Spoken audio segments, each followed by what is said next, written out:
Salam dostlar, başqasının telefonuna necə format verə bilərsiniz onu göstərəcəm. İlk öncə deyim ki, başqasının telefonuna format vermək məsləhətli bir şey deyil. Əgər sizin Gmailinizə və ya hesabınıza daxil olublarsa, format edə bilərsiniz. Çox uzatmayaq, video keçək. İlk növbə Plamaçıda daxil oluruq və axtarış yerinə Findhoop yazırıq. Hoop yazdıqdan sonra ilk çıxan proqramı indiririk və daxil oluruq proqrama.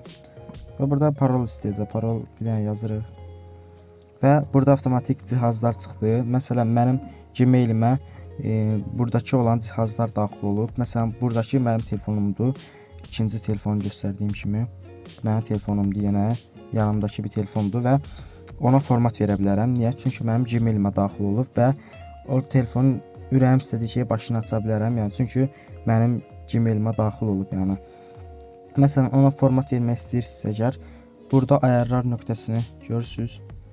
Ayarlar nöqtəsinə tıklayırsınız və aşağıda telefonu format ver seçənəyi çıxır və vuraraq buna sizin Gmailinizə girən insanların telefonunda format verə bilərsiniz. Yəni. Və ya başqa seçənəklər də var. Məsələn, burada səs oxut seçənəyi var. Məsələn, buna vuraraq sizin Gmailinizə girən insanın dayanmadan telefonun mahnını oxumasına səbəb ola bilər. Və burada zərərətqanı da göstərir. Məsələn, telefonun neçə faiz zərərətqası var və hətta məkanını da tapır. Haradadır və harada yaşayır, yeri haradır və hər şeyini axtarıb tapa bilir. Yəni, bu proqramdan istifadə edərək sizin Gmailinizə daxil olan insanları rahatlıqla tapa bilərsiniz. Video xoşunuza gəldisə, like ataraq abunə olmağı unutmayın.